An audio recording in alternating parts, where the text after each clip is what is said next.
Est-ce que vous pouvez nous dire, parce qu'il y a une difficulté par rapport à la jeunesse, que ce soit dans l'enseignement ou dans la formation technique ou professionnelle, ou cette jeunesse aussi qui sort de l'école sans qualification, et ça depuis plusieurs décennies, et on n'arrive toujours pas à trouver la baguette magique qui ferait qu'on renverse cette tendance, ou en tout cas qu'on change de paradigme.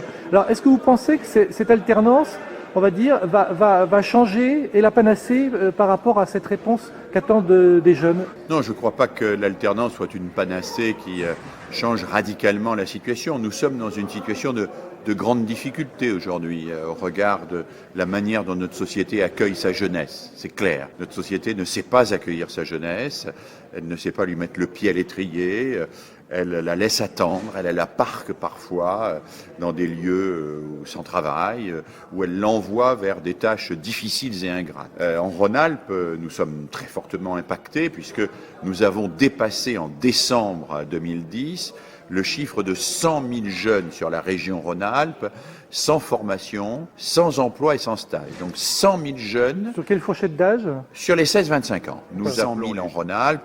Nous sommes en général à 10% de la population nationale, donc on peut penser qu'ils sont à peu près 1 million sur la France entière. Mais 100 000 jeunes, c'est beaucoup. Et il y a un deuxième chiffre qui est aussi très préoccupant, que nous avons appris récemment, c'est que les jeunes qui décrochent du système scolaire, avant de se présenter à ce qu'on appelle une mission locale ou un centre d'information et d'orientation, c'est-à-dire avant de se présenter vers des gens qui vont l'aider à trouver une solution, eh bien la moyenne d'attente, on dit d'errance dans les statistiques, on parle de temps d'errance, cette moyenne est de 31 mois et demi. 31 mois et demi, c'est considérable, c'est beaucoup trop. Et donc la première chose à faire avant de développer la formation, c'est d'abord de travailler dans l'éducation nationale, de travailler dans l'école pour que ces jeunes ne décrochent pas. Concrètement, qu'est-ce que peut faire la région, puisque vous avez cette responsabilité maintenant? Alors la région est chargée de la formation pour l'essentiel des publics sans qualification, des chômeurs en fin de droit,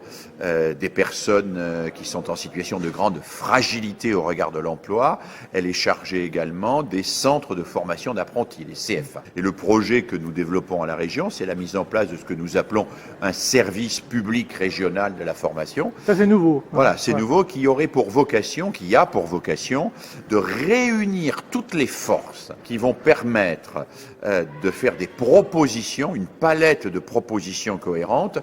Derrière ce choix, nous assurions une formation de qualité, une formation gratuite et une formation qui accompagne le jeune et qui est une bonne pédagogie. Et là, je crois qu'effectivement, l'alternance, pour beaucoup de ces jeunes, est une bonne pédagogie parce qu'elle leur permet de marcher sur deux pieds, d'avoir à la fois un pied dans l'entreprise et un pied dans la formation théorique. Là, vous connaissant, on sait qui vous êtes et d'où vous venez, donc là vous parlez vraiment en tant que pédagogue, mais est-ce que vous croyez que c'est qu'un problème de pédagogie?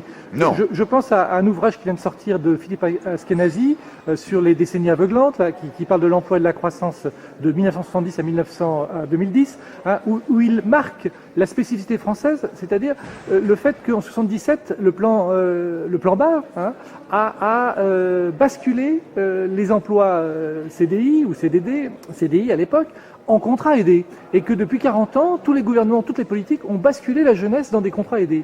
Alors, moi j'ai envie de vous demander, est-ce qu'il ne faut pas changer de grammaire, est-ce qu'il ne faut pas changer de syntaxe, véritablement? Et d'ailleurs, il préconise, je crois que c'est lui, d'arrêter pendant 1 an les contrats aidés, et il dit les entreprises embaucheront bien les jeunes, autrement ils seront bien contraints parce qu'ils ont besoin. Écoutez, je ne suis pas absolument certain que l'analyse soit juste jusqu'au bout. On a eu des phases complètes dans lesquelles en France on a arrêté les contrats aidés.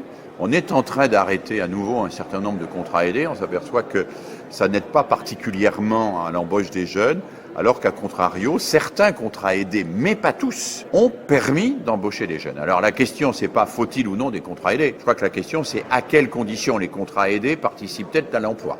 À quelles conditions les contrats aidés n'exonèrent-ils pas les entreprises de leur devoir de sous-emploi par rapport à leur qualification?